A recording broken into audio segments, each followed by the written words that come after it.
del día de hoy pertenece a un hombre de lengua filosa, Aníbal Fernández. ¿Qué dijo? La yegua va a trotar y va a ganar en primera vuelta. Claro, hacía alusión a la expresidenta de la Nación, Cristina Kirchner, y a las elecciones de octubre de 2019, cuando se define quién será el nuevo presidente de los argentinos.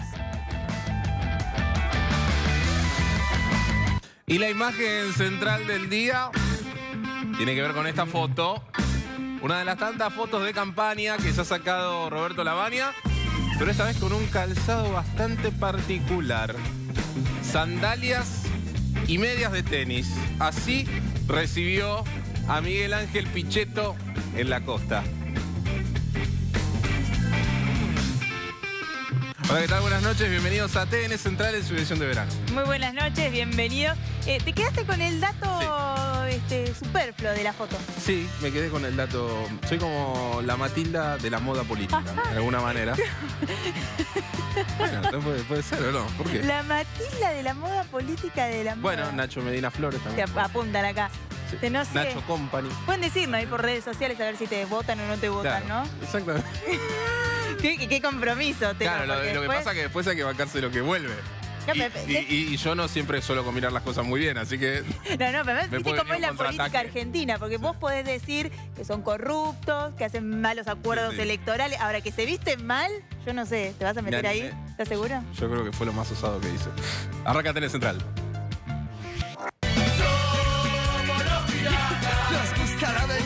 Y uno de los temas de TN Central tiene que ver con esto. Un militante, un falso secuestro y la amante. Al gato y a las trampas. Y además, con Maru vamos a estar repasando la vidriera de campaña. Muchas fotos, reuniones y la costa como esta vidriera que anticipa alianzas o en realidad simplemente visibiliza la rosca. En minutos.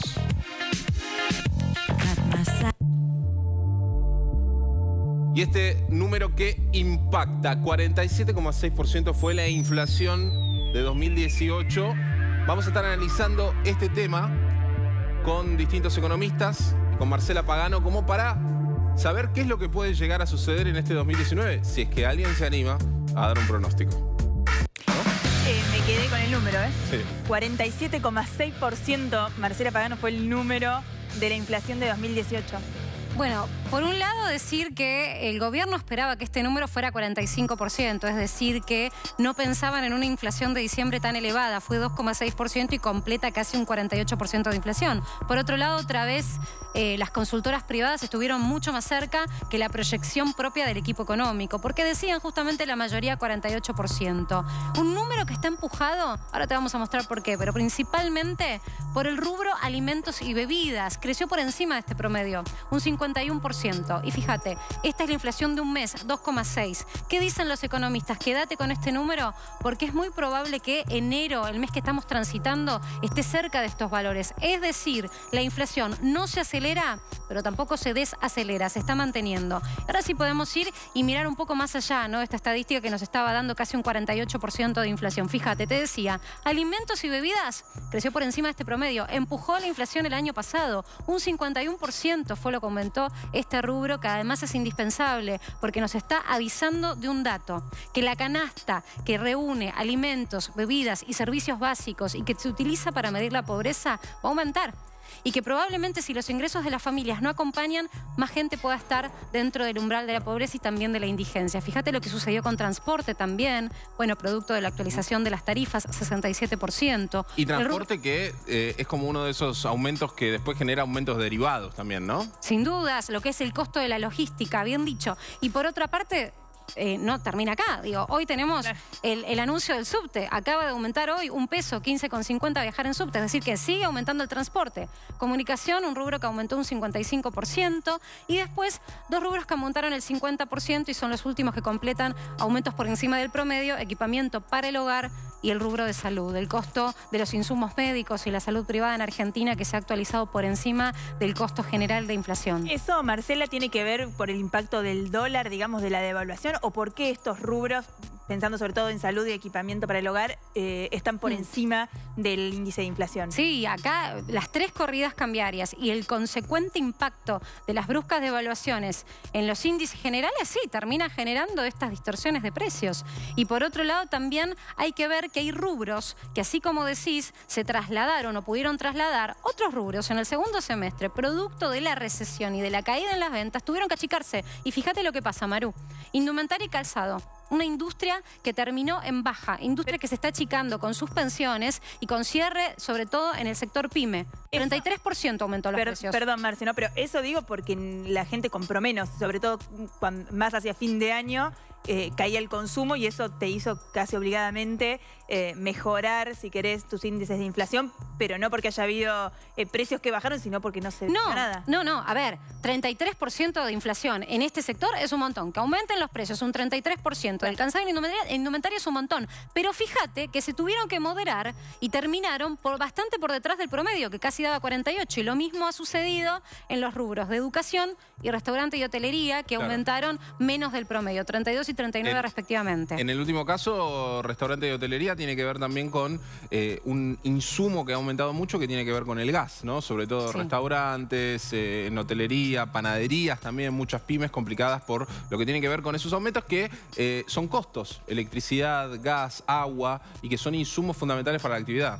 Eso te quería, perdón, Marce, eso te quería preguntar, porque no vi en la placa anterior, en la de lo que más aumentó, el tema de las tarifas, que es un tema que en el 2018 hablamos y hablamos un montón, inclusive todavía hay manifestaciones y hay muchas organizaciones sociales, sindicatos y demás, que se manifiestan diciendo no al tarifazo, no a las tarifas. ¿Qué pasó? ¿No aumentó tanto como, o sea, por qué no está el tema tarifas ahí?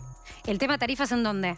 En la placa anterior, que de las cosas que más aumentaron, digo, teníamos transporte público. Es que, a ver, pensémoslo de esta manera. Es 15 veces más la inflación de la región. Lo que vos decías, estos aumentos de entre el 30 y 39, es un montón. Pero estuvieron muy por detrás porque hubo tamaña baja en las ventas que no tuvieron que absorber costos. Estos sectores perdieron contra la inflación.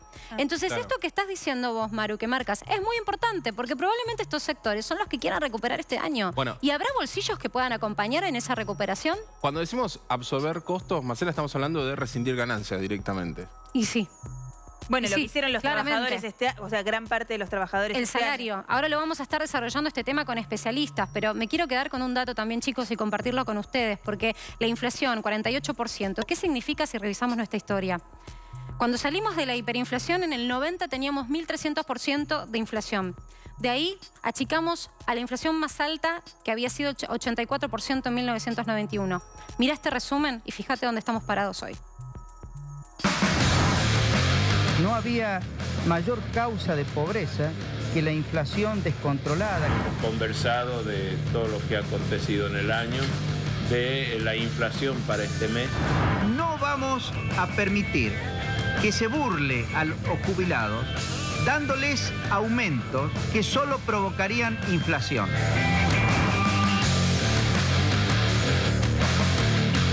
La nación no puede vivir sobre el esquema del déficit, como no podría vivir sobre el esquema de la inflación. Con estos contratos desgraciados de concesión que hizo el gobierno anterior por la forma que lo ha hecho, que ha dado derecho a indexar los precios por la inflación norteamericana, cuando aquí no ha habido nada de inflación.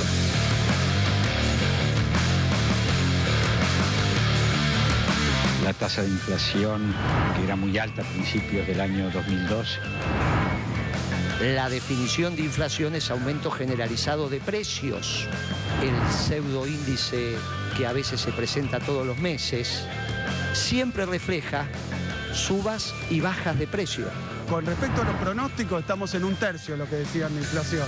Con respecto a lo que decían las propias consultoras, se han desacelerado fuertemente los precios. Calculemos que la inflación hubiera sido 100% de inflación por año, nos estaría dando 1.100%. La devaluación genera mayor inflación. El extrema de metas de inflación en un país que todavía tenía mucho financiamiento monetario y que todavía tenía que corregir muchos precios relativos, probablemente no dio los resultados que estábamos buscando. Bueno, ahí viste el resumen, ¿no? Y es importante saber que lamentablemente nuestra historia nos remite a tener que recurrir a estadísticas privadas, porque durante el kirchnerismo estuvo intervenido el INDEC. Desde 2008 a 2016 no pudimos tener cifras oficiales. Por eso tenemos que hacer un recuento de lo que los privados, con ayuda del Congreso, y se burlaba ahí el ex secretario de Comercio, con ayuda del Congreso para poder cubrirse legalmente porque eran perseguidos los estadistas, dieron como la inflación más alta de la era kirchnerista, un 38,5%. Aún así, era 10 puntos más baja que lo que vemos hoy. Bueno, vamos a...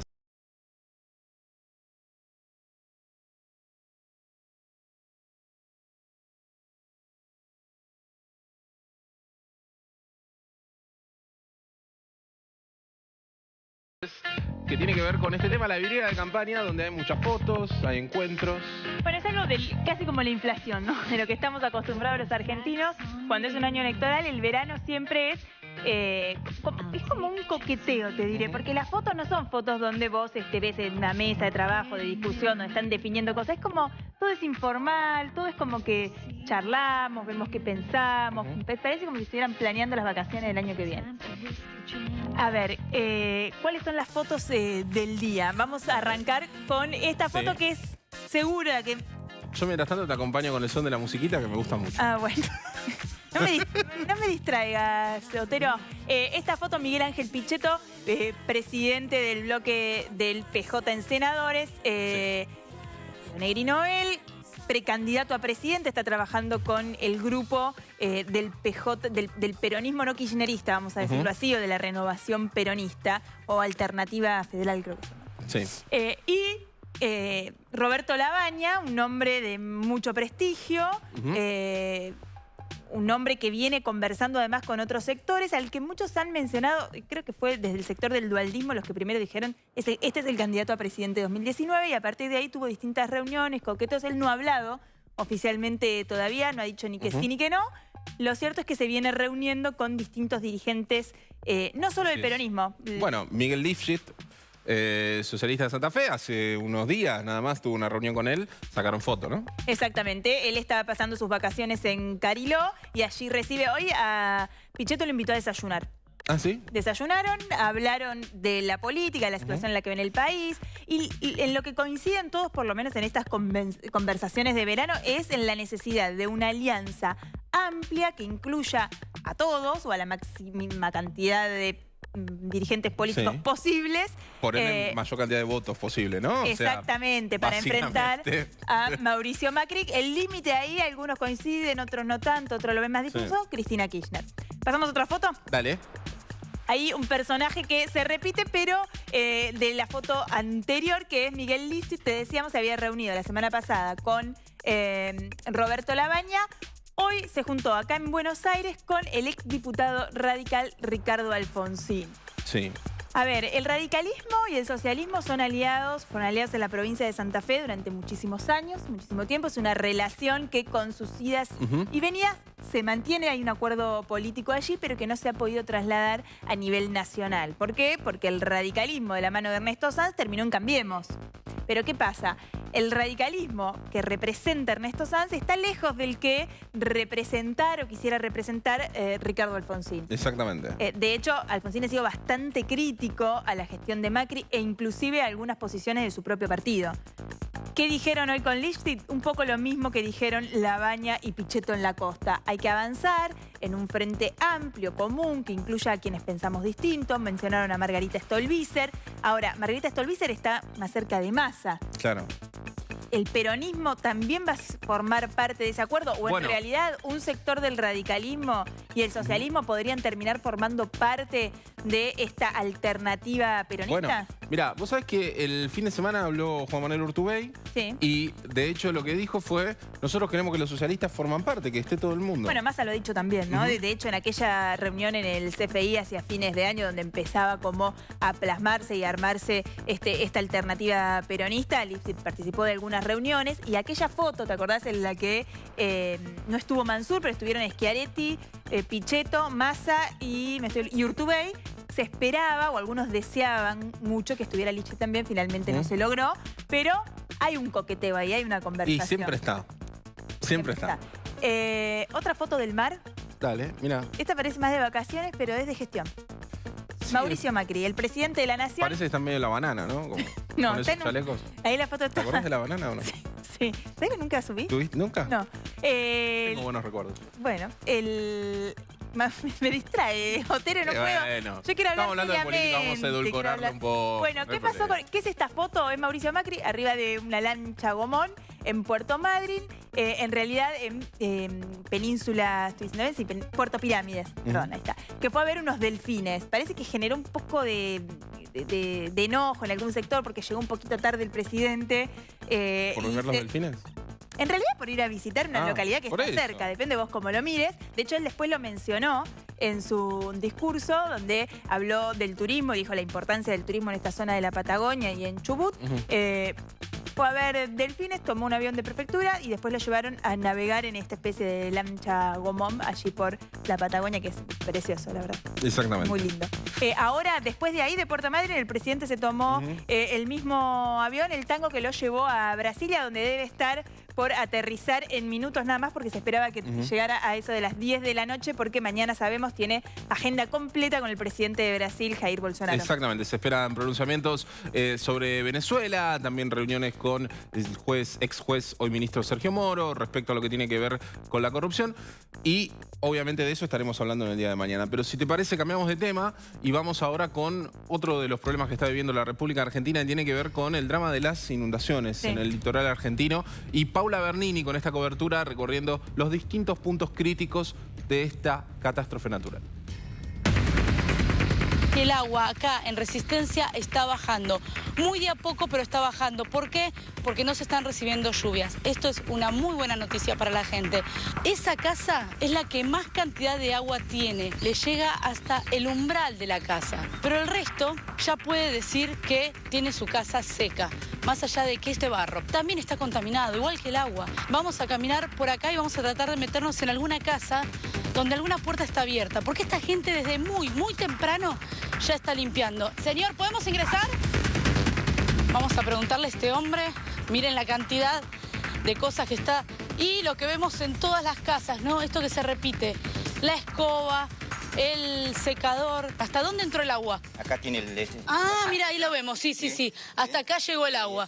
Prácticamente hasta las rodillas. Sí, prácticamente sí, porque yo adentro con agua, afuera con agua, y yo que es acá en mi casa para cuidar lo poquito que uno tiene, ¿vio? Y más de mis cosas, usted vio como tengo todo calzado y tampoco no quiero sacar nada todavía porque no sabemos, por ahí te cae, que sea un 80 milímetros y tenés todo el agua acá otra vez de vuelta. Cuando la laguna está repleto, llueve un poco y ya viene otra vez por el sitio de uno. Te da una sensación y una impotencia porque no puedes hacer nada, lamentablemente.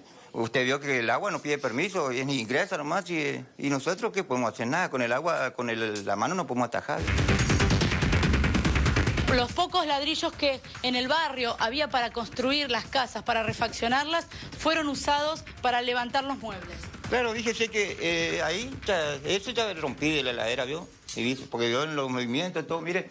Vino mi mujer y me quedó puteada, se cayó la virgencita y se rompió también, ¿me entiendes? ¿No? Por los movimientos, todo. Y eso que uno hace con cuidado porque lo poquito... ¿Y qué hizo su mujer? Y viene y putea, pero que no son cosas que uno hace a propósito, ¿me entiendes? ¿No? Esto es todo con esfuerzo. Yo tengo un montón de proyectos, todas esas cosas, pero lamentablemente ahora me paré porque la canasta básica es caro, ¿yo?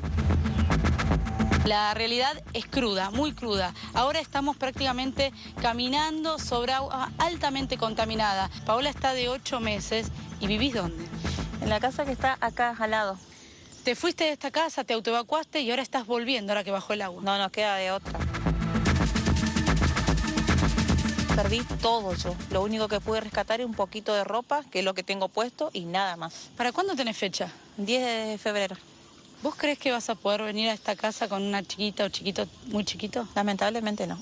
Un recién nacido acá no puede estar. No. Es impresionante el olor, es impresionante lo que te empieza a doler la cabeza, a picar las fosas nasales. Sí, yo tengo incluso diarrea de esta misma contaminación del agua. No, para mí no hay vuelta atrás, no voy a poder volver. Y perdí todo, porque lamentablemente perdí todo. Es feo perder todo. Es horrible. Yo tengo otras 2 nenas también. Es horrible perder todo. podemos hablar de que hasta 1,60 m llegó el agua. ¿Esta es la marca del agua? Sí, lamentablemente sí. Esta es la realidad que nos tocó vivir a nosotros. A vos y a mí nos tapaba. Y sí. Yo, al menos a mí, cuando yo vine, estaba hasta por acá. Intenté sacar lo poco que pude, pero nada, perdí todo.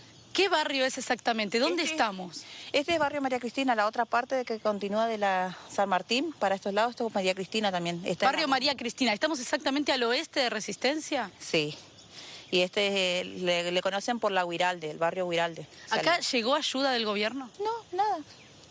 Salimos como pudimos. Los vecinos nos tuvimos que ayudar entre nosotros. La única felicidad que tengo son mis hijos y nada más, porque yo no tengo más nada. El agua acá, como se ve, me llevo todo. No me quedó nada. Somos los piratas. Nos gusta la aventura, las noches de Vamos a estar con este tema que es un militante, un falso secuestro y la amante. Un hombre que fingió un secuestro para no decir a la mujer que tenía una relación por fuera del matrimonio. Al gato y a las trampas.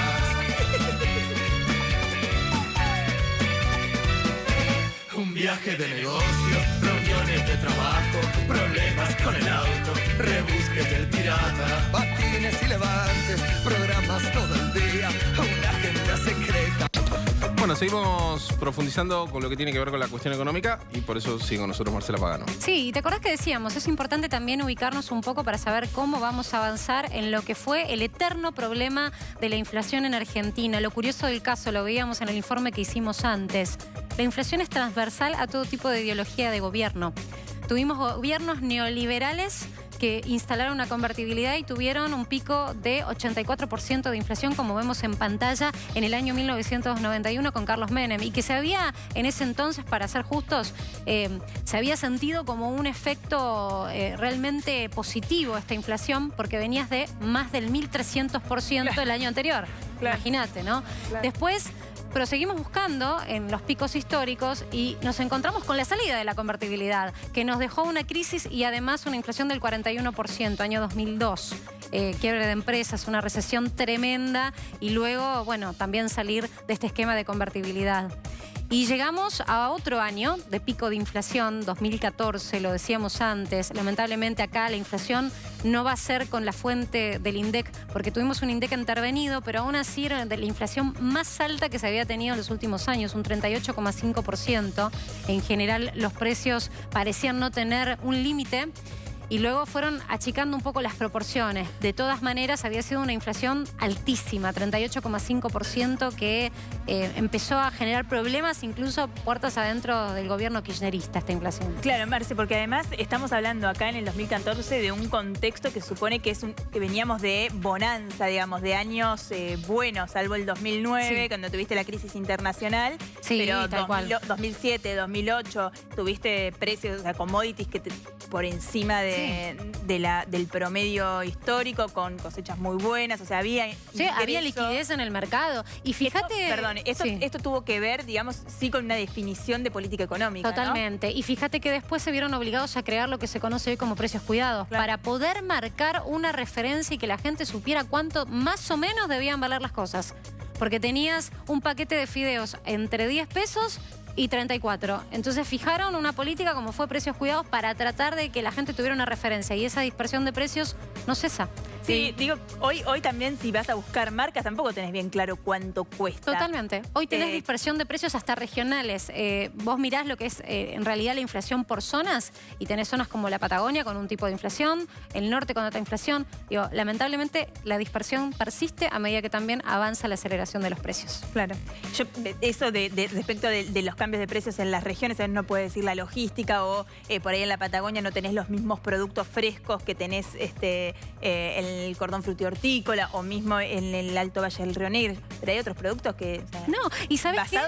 Pasa mucho seguramente con los puntos de venta. Lo que ha pasado que el canal más pequeño, que son los de cercanía, los supermercados express, como se conocen ahora, o el almacén de barrio, tal vez empezó a vender más porque se conseguían otros precios más convenientes que los grandes hipermercados. Fíjate cómo cambió y mutó el consumo. Bueno, hay otros países del mundo que han tenido una inflación altísima también como tiene la Argentina, pero que han logrado resolverlo. Hace muchos años nosotros en PPT estuvimos en Israel hablando sobre este punto, pero cuando uno mira la receta o las medidas que adoptaron, también es como si fuera una dieta estricta, ¿no? Donde no te podés pasar y donde cuesta y donde lo lamentable es si no todos pueden llegar al objetivo. Y tenés un año electoral de por medio. Claro. Y una proyección presupuestada de inflación para este año del 23%. Bien, ya tenemos sentado acá con nosotros a Lorenzo Sigau Gravina, no sé si lo estoy diciendo bien. Correcto. Muy bien, bueno, bienvenido. La idea es que nos ayudes a entender junto con Marcela cuál es la perspectiva de ahora hacia adelante, digo, más allá del año electoral, pero con una inflación en el 2018 de casi 48%, ¿qué podemos esperar para este año? Bueno, primer punto, entender que la inflación es el síntoma. Es como la fiebre, pero bueno, hay que ver la causa. Y la causa fueron los desequilibrios económicos y particularmente el año pasado fue la disparada del dólar. El dólar se disparó y hay algunos precios muy básicos como la harina de trigo, los fideos, que los precios subieron casi 100%. En la medida que el año que viene tengamos un tipo de cambio un poco más controlado, que es lo que está intentando hacer el Banco Central, pero con pocos recursos, ahí uno puede pensar en que la inflación se va a moderar un poco. Ahora bien, ¿de qué depende de la estabilidad cambiaria? Hoy tenemos calma cambiaria, hoy el tipo de cambio está cerca del piso de la banda o está en la banda inferior cambiaria, pero el día de mañana sabemos que hay elecciones, esto puede generar un proceso de dolarización típico de año electoral, además elecciones presidenciales en las que hoy por hoy parecen dirimir dos opciones bastante opuestas. Bueno, y todo eso generarte algún tipo de incertidumbre cambiaria. Pero además, recién veíamos en pantalla la gran pregunta, ¿qué pasa en el primer cuatrimestre? Lo contábamos acá con los chicos hace unos días. Los anuncios ya marcados de tarifas, de transporte, hoy mismo que se empiezan a aplicarse a partir de hoy, todo esto te marca un primer cuatrimestre dificultoso. Sí, con una inflación de en torno del 2,5 y quizás un poquito más, hay que ver el mes. Y esto es lo que nos lleva a nosotros a saber que la inflación este año va a estar por arriba del 23%, más en torno del 30%, e insisto, hay que ver, lo cual no está todavía del todo solucionado, y menos en la Argentina, que es el tema de la estabilidad cambiaria. Bueno, se acaba de sumar a esta mesa Ramiro Castañeira de Econométrica. Gracias por estar con nosotros. ¿Qué tal? ¿Cómo estás? Bueno, pregúntate primero cuáles son las sensaciones que te da este número y si hay algún tipo de proyección que se pueda hacer para el 2019. ¿Cómo están analizando esta situación? Mira, marcaba Lorenzo los desequilibrios macroeconómicos, ¿no? Argentina hace 70 años que tiene déficit fiscal y le da todo el tiempo a la maquinita para financiarlo, y es la esencia de la inflación en Argentina. El resto de los supuestos factores que generan inflación en Argentina, en el imaginario popular, ya sea el salario, el supermercado, el tipo de cambio, las tarifas, todo eso son canales de transmisión. Lo único que genera inflación es la creación de dinero, y es el Estado que crea dinero para poder financiarse. De esta trampa hace 70 años que no salimos, y Cambiemos tampoco pudo salir.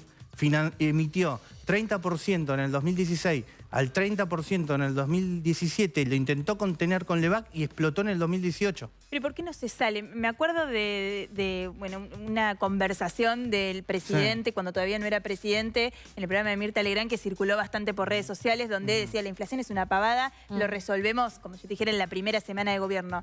Me imagino que él creía, honestamente, que podían resolverlo y que teóricamente era algo fácil de resolver. ¿Qué es lo que pasa que después no se puede? Fíjate el acuerdo con el fondo. ¿Qué pidió? Muchachos, tengan déficit fiscal cero, así no tienen que prender la maquinita para tener que financiar al fisco.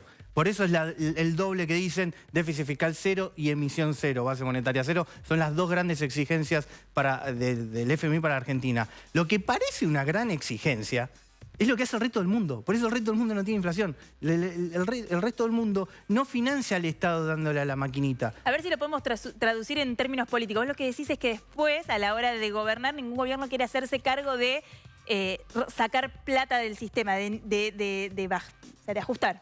Bueno, sí, no lo logró, no sé si no pudo, no quiso, no sé, evidentemente el gradualismo era una aspirina al desmadre macroeconómico que había recibido, principalmente en la pata fiscal. Otra vez con un déficit fiscal de 7 puntos del PBI, Cuando el mundo tiene un déficit fiscal en torno a 2 o 3% del PBI, te estaba hablando que Argentina tenía casi el doble o el triple de lo que es un país normal de déficit fiscal. Es ahí donde colapsa la macroeconomía. Y antes mencionábamos un tema, ¿no? Que es el objetivo electoral. Por supuesto, Cambiemos quiere seguir siendo el color político que gobierne, frente a una proyección del 23% de inflación. ¿Y salarios?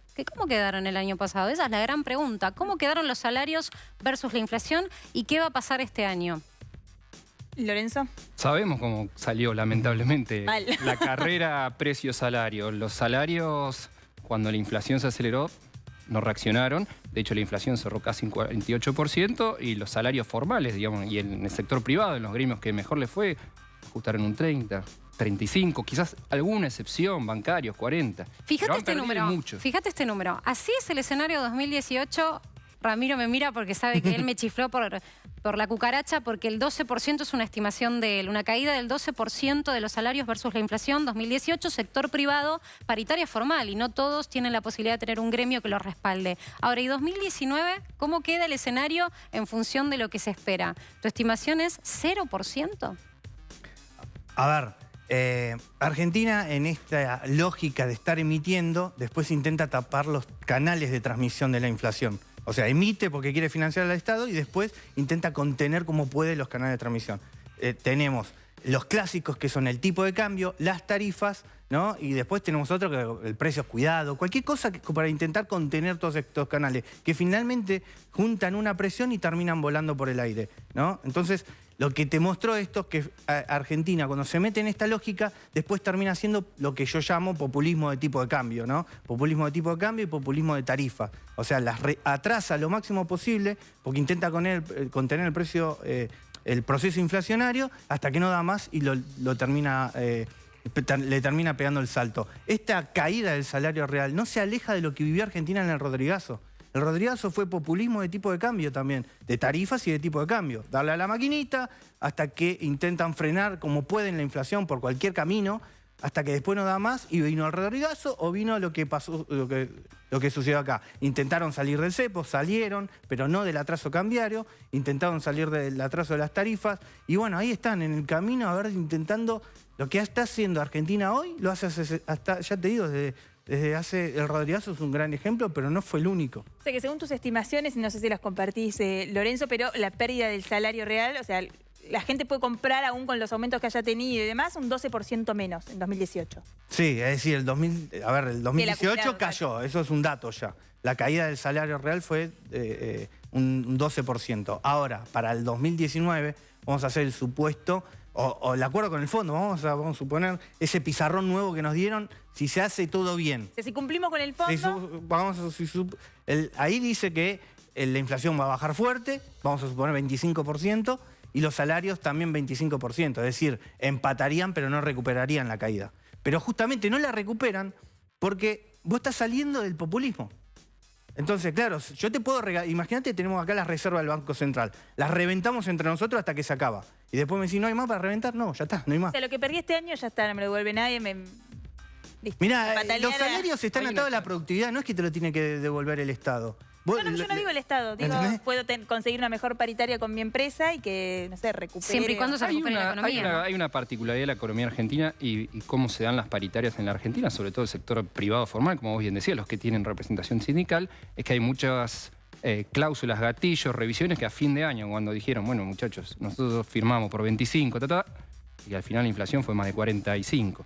Hay algunos aumentos salariales que ya se han implementado a fin del año pasado y a principios de este año que hacen que la propia paritaria del 2019 parta de un nivel más alto. Ejemplo, comercio, empleado de comercio, más de 1 millón de afiliados que le puede dar por esta inercia. Perdiste tanto el año pasado que estás tratando de recomponer y eso va a hacer que nosotros vemos que se acerque un poquito más a la inflación y hay alguna chance, en la medida que, insisto, el dólar se mantenga dentro de las bandas cambiarias, de que el salario llegue a fin de año ganándole 2, 3 puntos a la inflación.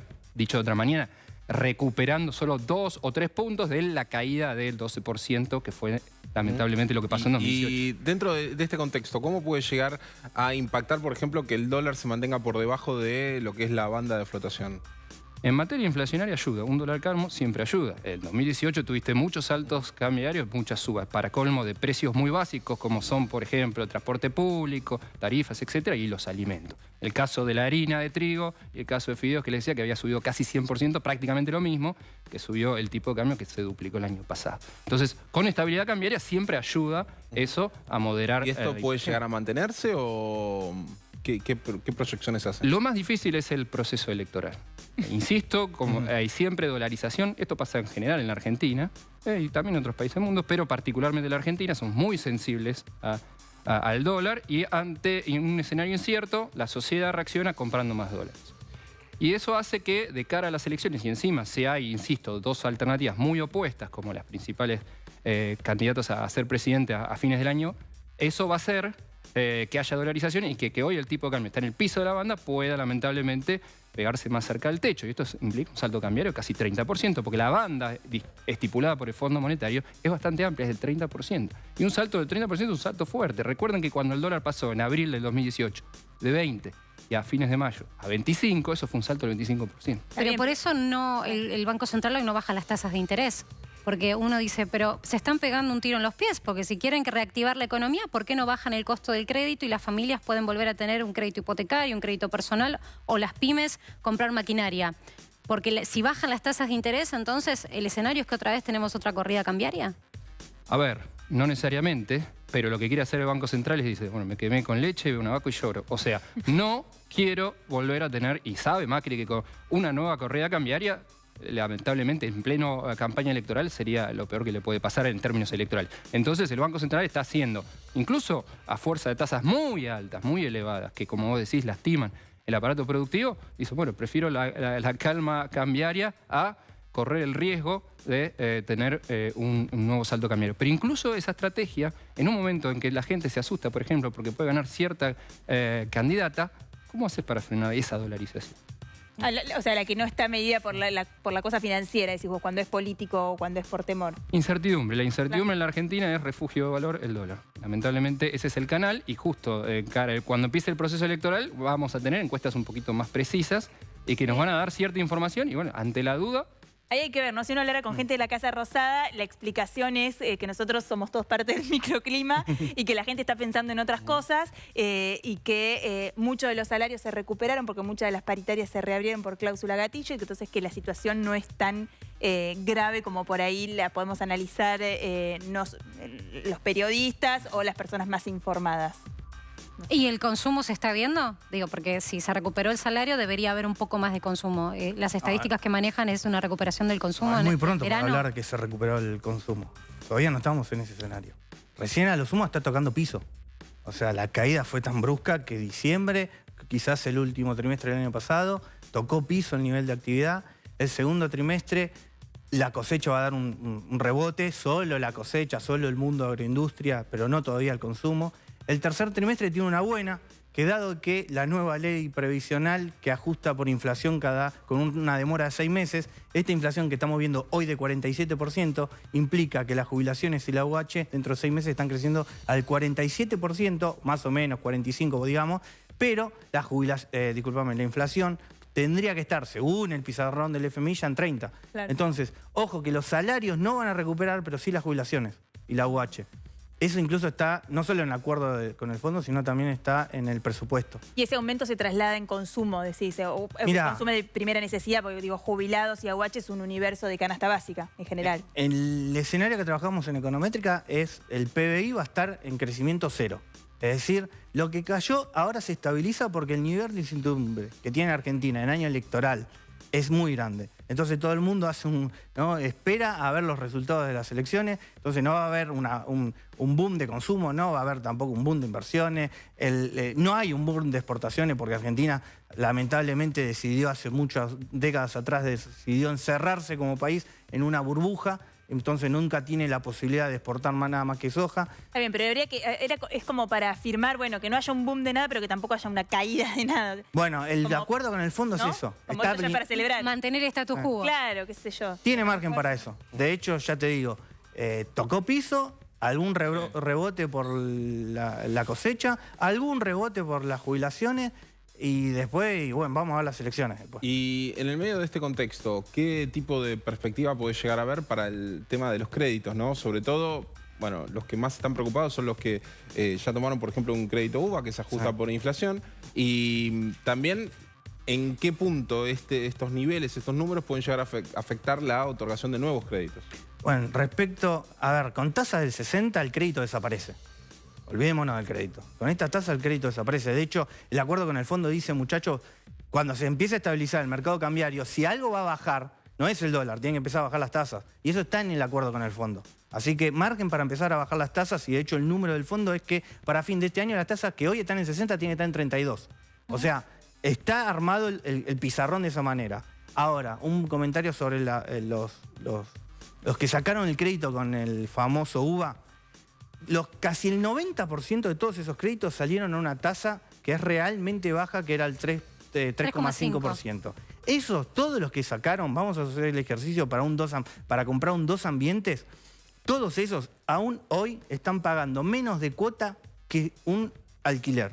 Es decir, pagan más o menos 8.000, 9.000 de cuota, incluso hasta me animo a tirártelo a 10.000, y el alquiler de un 2 ambientes en capital vale 15 o 14. Es decir, y esa situación le va a pasar de acá hasta los 20 años que dura el crédito. Siempre va a estar pagando menos que lo que sacó el crédito UVA. Ahora, después el crédito UVA pasó de 3,5, recordame que se escapó a qué número, 7, 8, 9. Al 7 primero y después hoy estamos en 2 dígitos. Bueno, el banco que te presta menos de 10 más UVA. Ese ejercicio implica de que vos, la cuota de ese crédito te sale 2 veces un alquiler. En vez de estar pagando un alquiler de 13.000, 15.000 pesos, estás pagando una cuota de, vamos a decir, 25. No te conviene. Entonces, el que sacó crédito UVA va a estar siempre pagando menos que un alquiler. Y si no, que lo devuelva. A ver si puede cancelar el crédito, y no lo va a cancelar porque le conviene. Porque si no va a tener que ir a buscar un alquiler que está más caro que su cuota. ¿Se pueden renegociar los contratos igual? No es necesario, no es necesario. No, es cierto que sí preocupa que la cuota el año pasado haya subido más fuerte, más rápido que los salarios. Eso sí es cierto, pero bueno, depende de cuándo se entró, clave, como siempre. Si se aprovechó esa ventana para sacar ese crédito UVA, va a estar mejor o peor. Y el tema justamente de lo que venía a solucionar el crédito UVA era esto, era que en algunos casos voy a tener que la cuota que pagabas mensualmente por ese crédito UVA era más bajo que el alquiler, y encima, de alguna manera, vos, a la medida que ibas pagando ese préstamo, vos te ibas capitalizando, porque una cosa es, no digo tirar la plata en el mal sentido, pero cuando vos alquilar esa plata ya está, se le va a otro. En cambio, a la medida que vos vas pagando esa cuota, vos vas capitalizando. Y eso al día de mañana, con 20 años, cuando llegues a repagar el crédito, vos vas a tener un stock de riqueza que es ese activo, ese inmueble. ¿No? Un último comentario, quizás coincidan o no. En el gobierno estimaban que la recuperación de la economía se iba a sentir en marzo. Hoy ya están recalculando hacia agosto, o sea, muy cerca, como siempre decimos, del calendario electoral. Las PASO. Las PASO. Gracias por haber venido. Un placer. Por favor. Vamos a una tanda y enseguida volvemos con más TN Central.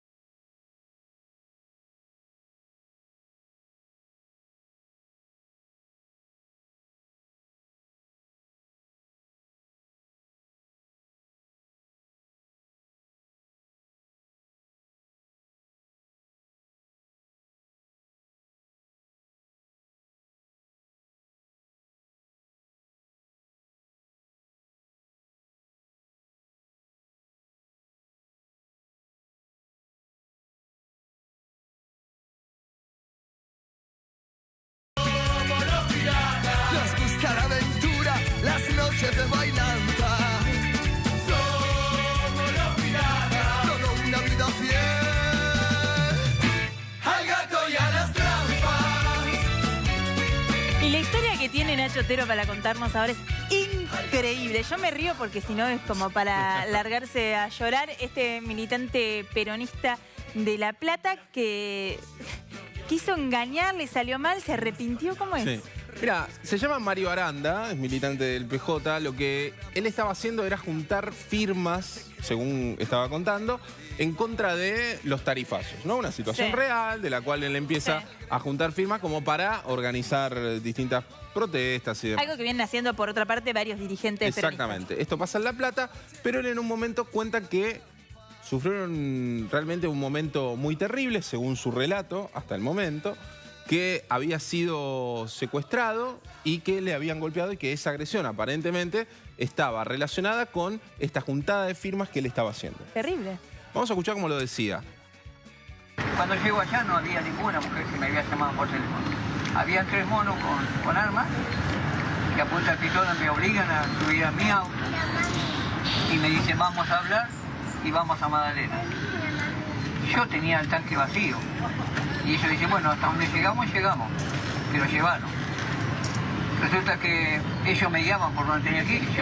Yo deseaba pasar por mi barrio, digo, llego por el Retiro, me meto adentro del barrio y que pase lo que pase. Pero no, me llevan por la ruta 36, por la 36 y un montón de rutas más. Cuando agarramos la 11 fue tortura verbal constantemente. Yo me había hecho la película de terminar como esos autos que estaban quemados a las orillas o algo por el estilo. Yo tengo la experiencia de la época de los 70, ya la había pasado, no creí volverla a vivir. Cuando llegamos a la punta de la cárcel, donde comienza la cárcel de Magdalena, los tipos dicen para acá. Meto el auto abajo de los árboles para iniciar el final. Y se ponen a discutir entre ellos si lo ejecutamos, no lo ejecutamos, qué hacemos, lo terminamos, que nos vio la cara, que esto, que el otro. En una de esas el más chico, el más joven, dice no, déjalo que se vaya y que aprenda. Entonces, cuando ellos se bajan del auto, me dice uno, no mire ni para atrás ni para el costado y andá, seguí abriendo mesitas. Como diciendo, seguí abriendo mesitas que así se va a ir. A mí me dio la impresión que volvieron a entrar a la cárcel. No quise mirar mucho porque ya había salido de lo peor. Pero para mí ellos volvieron a entrar a la cárcel. Y es lo que me preocupa, que salgan a hacer este tipo de cosas a la calle. Bueno, cuando decía abrir mesitas, una situación terrible, porque dice que él estaba, bueno, con la mesa de juntar las firmas. Pero además compara con los 70, habla de la cárcel, o sea, terrible. Gravísimo lo que acaba de Bueno, denunciar. la situación fue tan grave, la denuncia fue tan fuerte que ¿qué hizo el PJ? Sacó este comunicado, que fíjate lo que dijo. A ver, ahí está.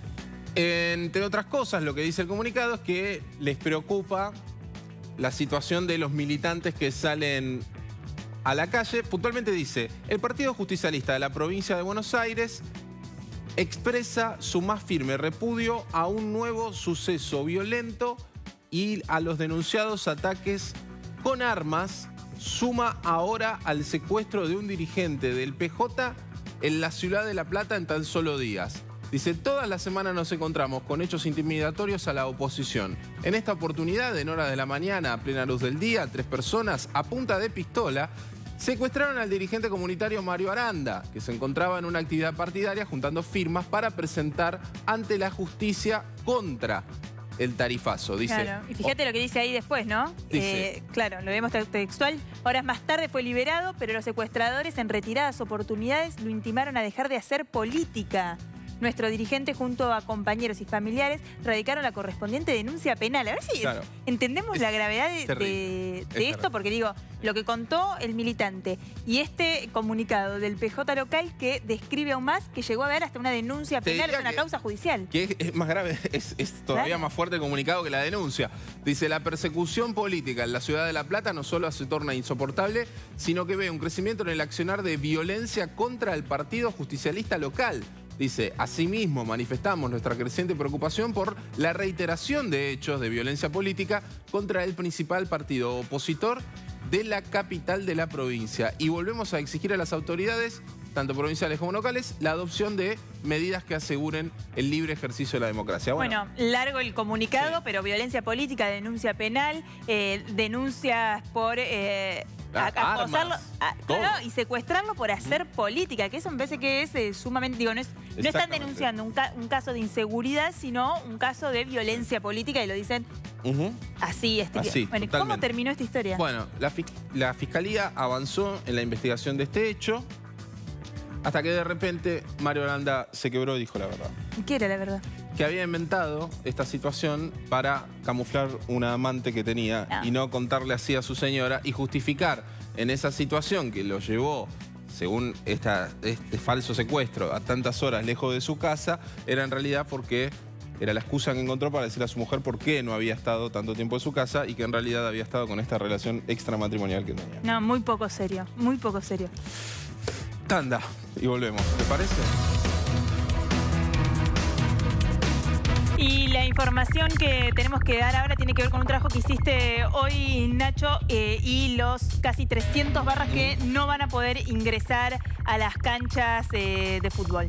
Así es, se trata de una decisión que han tomado de 284 violentos que no podrán ingresar ya el sábado que viene a la cancha de River y se crea un nuevo comité para la seguridad en el fútbol que trabajará enlazándose tanto con el programa Tribuna Segura como también con la Previda en la provincia de Buenos Aires. Así que estuvimos hablando con la que va a estar a cargo de ese comité y además con Federico Yáñez, que es un periodista especializado en el tema, que habla también de que, digamos, muchas cosas está bueno hacerlas, pero también hay que profundizar en la pata política del fútbol. Claro, ¿no? Absolutamente. Vemos el informe.